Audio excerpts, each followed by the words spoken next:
Hello everyone, TARDIS 123 here, and today I'm going to be doing another Doctor Who review. This time we are reviewing Death to the Daleks. So, this is a story that gets a bit abused by fans sometimes. And some people love it, some people think it's slightly below average, I guess.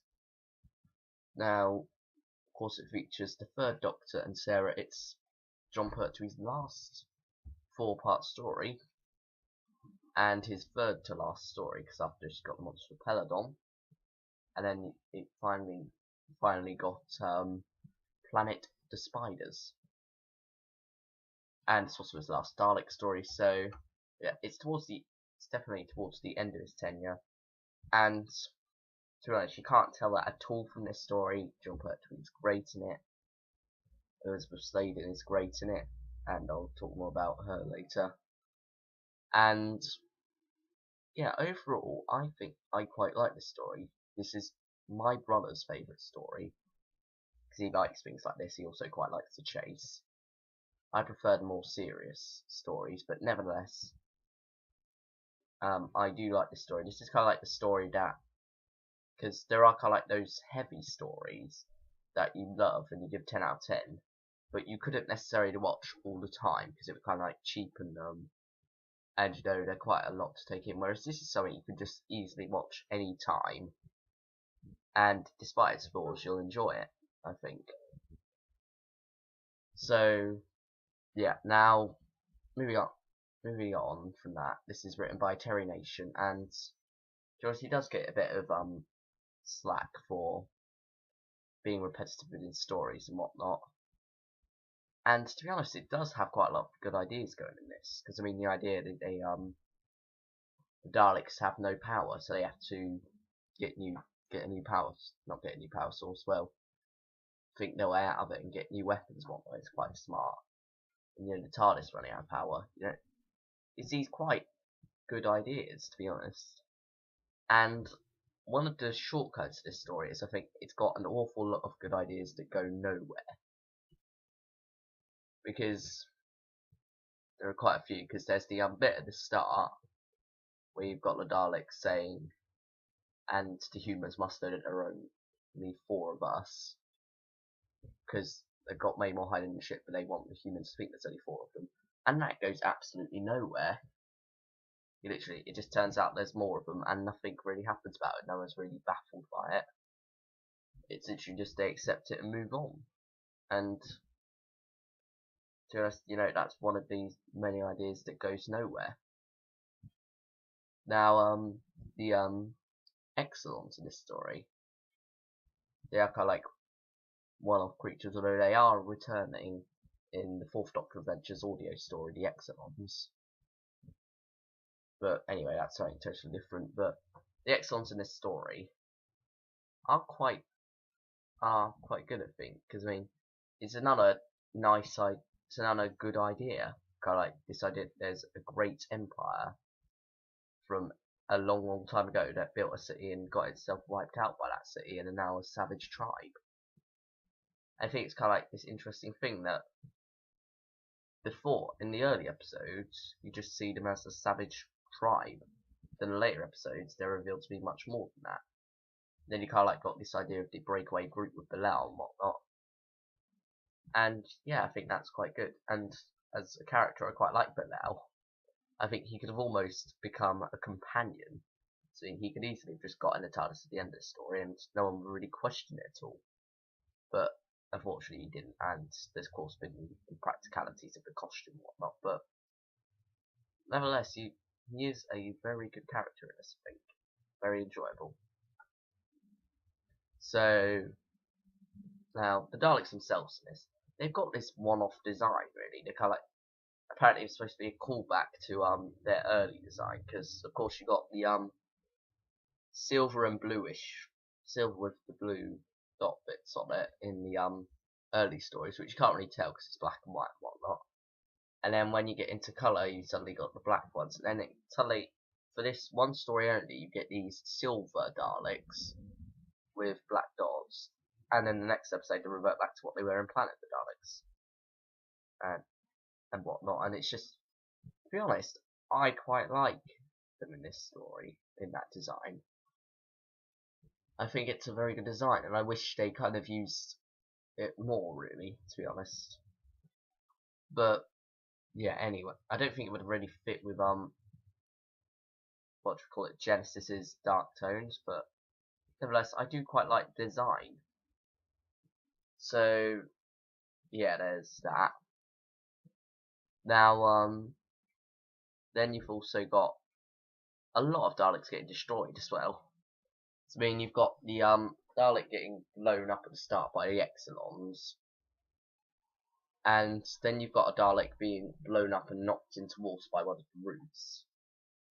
And then you've got a Dalek that just self-destructs randomly, and it's quite disappointing. You just kind of like think they already blew up enough Daleks than they could in the first few episodes, and now they can't do anything, so he just sort of has a mental breakdown and just stops, and that's it.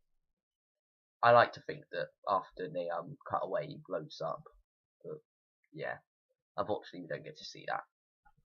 But anyway, now Sarah Jane Smith in this story is played very well by Elizabeth Sladen, but to be honest, she could have been any companion.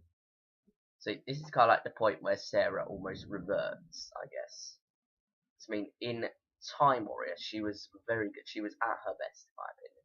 She was very independent. She was very much that character that Barry Letts and Terence Dicks envisioned, and I think she was very good in that story. Then in Invasion of Dinosaurs, it gets carried over. A little bit of it is lost, but it's mostly the same. And then in this, it's just like it's almost a totally different character. And I think, despite Elizabeth Sladen's performance, it still comes across as if it was written for Jo, and then they minorly tweaked it so that it was a bit less Elizabeth Sladen playing Jo and more Elizabeth Sladen just playing a generic character. And I think that's unfortunate, and I think kind of like that goes up and down in later stories, kind of like it comes back. So you do sometimes go back to close to the Time Warrior kind of vibe with stories like Terror of the Zygons, but mostly she kind of like reverts to a normal companion, and I'm slightly disappointed by that. Personally, I like the strong, independent Sarah Jane that we saw in Invasion of Dinosaurs and mainly the Time Warrior. But anyway, that's something totally different. Now, this story does have its flaws, unfortunately, and there are quite a few of them, really. But yeah, I mean, every story has its flaws. I mean, loads of people say that the first few minutes are amazingly atmospheric and just like little dialogue whatsoever. And I personally find it not necessarily boring, but a little bit underwhelming. I mean, you kind of like, you want to get onto the Daleks really, but they keep heading towards the cliffhanger episode 1, which is one of Terry Nation's kind of like go-to story plot points. At the end of part 1 of every story, you get a Dalek reveal. But anyway, I think, you know, that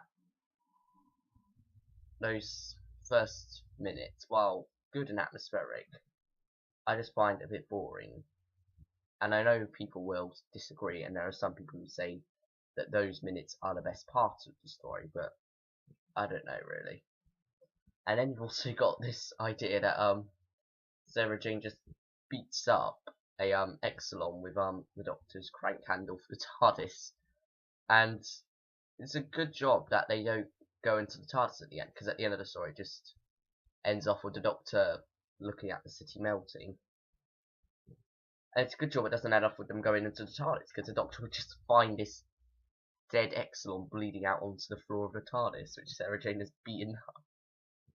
And yeah, it's kind of like, it's one of those things that gets forgotten, kind of like when you look back at it, because there are kind of like characters and stories who get forgotten, and then like Sam Seeley and Spearhead from Space and whatnot, and there are quite a few other ones like the crew in Earthshock, not the crew, sorry, the people up top in Earthshock above the case, but yeah, it's just kind of like one of those amusing thoughts as to what happened to the Exxilon. Did it survive and crawl out the TARDIS? Did it stay in there and die, or what? So, yeah, now, I think now it's time to rate this story.